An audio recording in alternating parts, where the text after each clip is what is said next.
Fala galera, eu sou o Gui do canal do Tática Alvinegra e estou aqui pra gente fazer mais um vídeo, esse vídeo de hoje para falar de um assunto que incomodou, que irritou muito a torcida do Botafogo, principalmente nas redes sociais, né? Um assunto que começou na noite da sexta-feira, né? O início ali de conversas entre o Botafogo e o Estoril por um empréstimo, né? Começando agora, do Herisson para lá, né? Então começou esse início de negociações na noite de sexta-feira e na tarde de sábado a confirmação da saída do Herisson para o time português. Né? Foi um assunto que gerou muita intriga, muita discordância no Twitter em relação ao que o Textor, ao que o André Mazzuco, ao que o departamento do Botafogo de futebol tomou de decisão em relação a isso. E eu quero aqui comentar com vocês o porquê eu acho que esse foi o maior erro até agora desse comando aí do John Textor no Botafogo.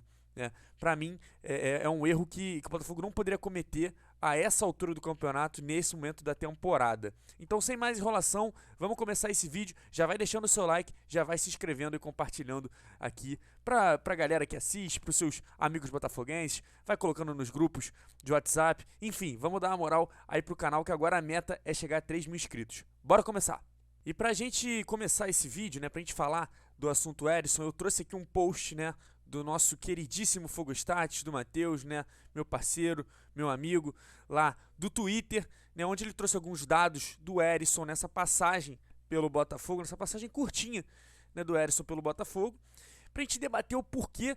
Eu acho, e eu quero saber a opinião de vocês também nos comentários, se você concorda, se você acha um absurdo, se você acha um erro, o que você está pensando sobre essa decisão do John Textor a respeito do Herisson sair a essa altura do campeonato. Bom, John Textor, né, quando foi perguntado por um seguidor no Twitter, ele chegou a comentar que a grande ideia do Botafogo ao emprestar o Herisson era dar rodagem ao centroavante do Botafogo, já que agora o Botafogo conseguiu contratar o Tiquinho Soares, conseguiu contratar o Júnior Santos, tem também o Matheus Nascimento no elenco, e aí teria o Herisson, que acabaria sendo a quarta opção, entre muitas aspas, de centroavante. E ele não queria parar esse desenvolvimento do Herisson, ele queria dar tempo de jogo ao centroavante do Botafogo, ele queria que o Herisson continuasse se desenvolvendo também numa liga mais forte, como é, por exemplo, a Liga Portuguesa. Esse foi o grande argumento do Textor para ceder o Herisson ao Estoril por empréstimo, e ao final do empréstimo ceder cerca de 6% do passe para o Herisson se ele cumprir uma meta de partidas, o que eu já acho completamente errado também. E agora eu vou falar por que eu acho tanto errado, e a gente vai também passar por esses números que eu coloquei na tela, começando pelo quê? Começando pelo fato que o Botafogo tem hoje 4 centroavantes no elenco, certo? Tiquinho Soares, Matheus Nascimento, Herisson e Júnior Santos. Desses 4 centroavantes, a gente tem 3 lesionados. A gente vai para um jogo contra o Flamengo, um jogo que a gente vai ter apenas uma opção desses centroavantes, né? Que é o Júnior Santos, porque os outros 3, agora o Herisson não está nem mais disponível, o Herisson já vai viajar para Portugal. A gente não vai ter opção no banco de reservas. Seria talvez o Vinícius Lopes ou a subida do Daniel Cruz do time B, o que pra mim é bizarro. Então assim, o Botafogo nessa altura do campeonato, nessa fase final da temporada, precisa ter opções no ataque, até porque o Matheus Nascimento, ele foi desconvocado da seleção por lesão, mas ele é convocado. O próprio Tiquinho Soares, ele não vai estrear, ele deve estrear daqui a 1 ou 2 semanas, e a gente não sabe também qual é o ritmo dele de jogo, qual é o físico, porque é uma lesão chata, apesar dele estar jogando lá na Grécia antes de vir para o Botafogo. Então assim, o Botafogo se desfaz já de um centroavante desse elenco, e aí agora a gente vai entrar no porquê eu acho que é ainda mais bizarro ter sido o Herisson, né? Como a gente tem aí na tela os números, o Herisson tem 34 jogos pelo Botafogo, 23 começando como titular, e eu acho importante esse número de 23 começando como titular, porque você, quando entra no final do jogo, é muito mais difícil de você conseguir ajudar efetivamente em gols, em assistências. E o Herisson tem 15 gols, né, marcados nessa passagem, 3 assistências, e aí o número que eu acho mais interessante, que são 121 minutos para participar de um gol. Ou seja, o Herisson precisa de mais ou menos uma partida e meia, um pouco menos de uma partida e meia, para contribuir diretamente num gol do Botafogo. Então é um centroavante que, apesar de ter inúmeros defeitos, a gente já falou aqui, questão da condução de bola, questão, né, do domínio orientado, é um cara que abaixa muito a cabeça, corre muito olhando para o chão, erra na questão técnica de passes, de fundamentos, mas é um cara que tem um impacto decisivo em gols e assistências. ele tem um impacto decisivo em gols do Botafogo. É o artilheiro do Botafogo na competição. É o artilheiro do Botafogo na competição e tem esse impacto também na criação. 14 passes decisivos, 14 passes para finalização, né? Um aproveitamento interessante de finalização também.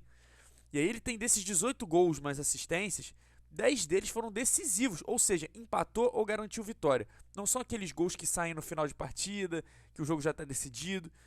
10 dos gols foram decisivos. E ele acabou marcando também todos os rivais. É um cara que tem uma participação alta em jogos decisivos, em jogos que o Botafogo enfrentou rivais, que enfrentou adversários fortes, né? Que está saindo, que está indo embora do Botafogo nessa reta final de campeonato, onde o Botafogo ocupa a 14ª colocação e tem a princípio 2 centroavantes só. Um deles está suspenso, um deles machuca. Quem que a gente vai colocar? O Matheus Nascimento, que mais uma vez também se mostra cada entrada menos preparado para assumir essa função no Botafogo. A gente se desfez do Erisson, né? E a gente se desfez do Erisson por um empréstimo que eu acho que não é o ideal vir agora. Pensando talvez na próxima temporada, se a gente contratasse mais um centroavante, cara, acho super ok. A gente vai ter um elenco melhor, um elenco mais qualificado.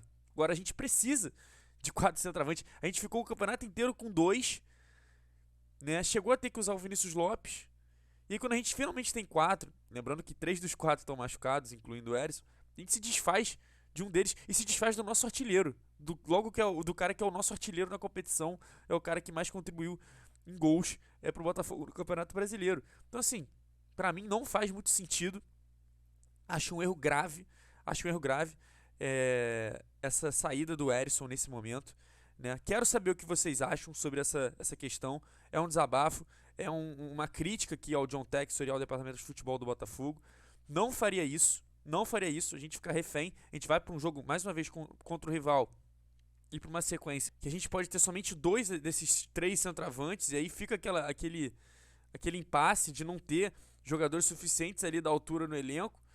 Então assim, acho uma decisão bem ruim do Botafogo emprestar ao Estoril, uma equipe que não vai disputar grandes coisas. Ele pode se desenvolver, claro, mas vai ser mais um jogador que não vai ser tão ajudado, potencializado talvez pelo time no quesito técnico. Então assim, até que ponto vale você, nessa altura do campeonato, iniciando setembro, realizar um empréstimo com o Erisson para o time do Estoril? Fica mais suspeito ainda, fica mais esquisito ainda quando a gente sabe que um dos donos do Estoril é amigo do John Textor, tem ações do Crystal Palace.